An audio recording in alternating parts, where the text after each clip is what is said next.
एक बार की बात है, यमराज अपने यमदूत को धरती पर एक औरत को लेने के लिए भेजते हैं। जब वह धरती पर उस औरत के पास पहुंचते हैं तो वह देखते हैं कि उस मृत शरीर के पास 2 बच्चियां होती हैं। एक बच्ची अपनी माँ के साथ खेल रही थी और एक बच्ची रोते रोते सो गई थी। वह देखकर यमदूत को अच्छा नहीं लगा और वह उस मृत शरीर को लिए बिना ही यमलोक चले गए।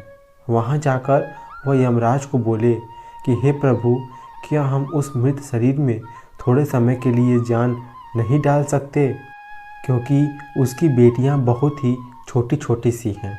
पिता न होने के कारण वह अनाथ हो जाएंगी। यमराज जी बोले कि तुमने उस मृत्यु शरीर को न लाकर अच्छा नहीं करा। यह करके 3 परमात्मा के काम में विघ्न डाल रहे हो। इसके लिए तुम्हें सज़ा भी दी जा सकती है। यमराज ने कहा कि तुम धरती पर चले जाओ और तब तक वापस नहीं आना जब तक तुम अपनी मूर्खता पर हंसी न उड़ाओ। यमदूत धरती पर चले जाते हैं। यमराज द्वारा सर्दी के कपड़े न दिए जाने पर यमदूत को ठंड के मारे ठिठुर रहा था। उसी समय वहाँ से एक व्यक्ति जा रहा होता है। उसे यमदूत को ऐसी हालात में देखकर बहुत दया आ जाती है। उस व्यक्ति के हाथ में एक कंबल था जो कि वह अपने बच्चों के लिए ले जा रहा था, परंतु उसे दया आ जाती है और वह कंबल यमदूत को दे देता है और उसे अपने साथ घर चलने के लिए कहता है। जब वह व्यक्ति घर पहुंचता है तब उसकी बीवी उससे पूछती है कि क्या तुम बच्चों के लिए कंबल नहीं लाए हो। तब वह व्यक्ति बताता है कि यह कंबल मैंने इनको दे दिया।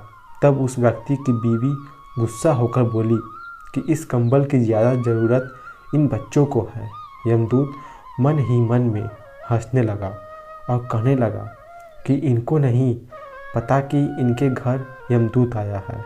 वह व्यक्ति चमड़े के जूते बनाया करता था और वहाँ रहते रहते यमदूत भी यह बनाना सीख गया। यमदूत इतने अच्छे चमड़े के जूते बनाया करता था कि सभी लोग उनसे चमड़े के जूते बनवाने उसी के पास आते थे।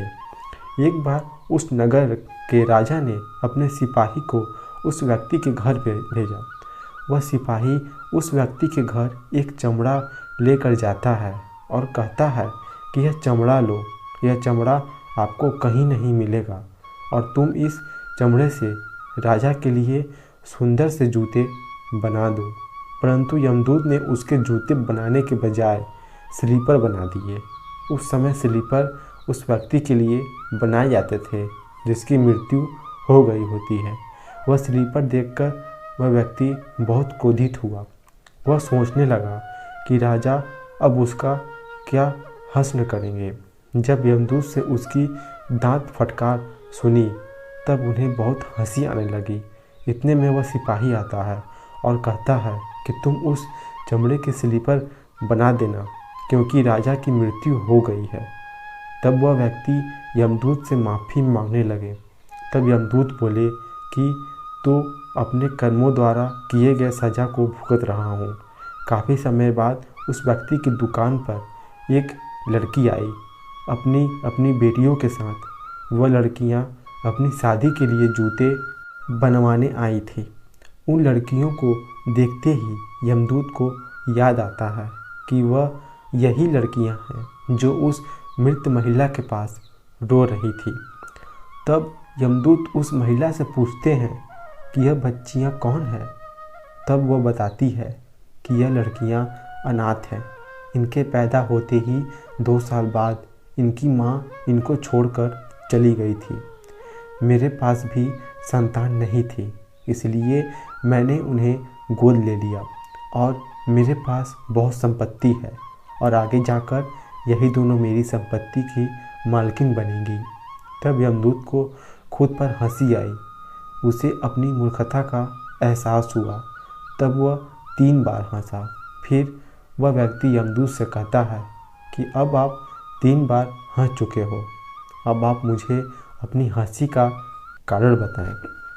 तब यमदूत उस व्यक्ति को सारी बात बताता है और कहता है, आज मुझे पता चला कि जो होता है अच्छे के लिए होता है, जो हो रहा है वो भी अच्छा हो रहा है और जो होगा वो भी अच्छे के लिए ही होगा।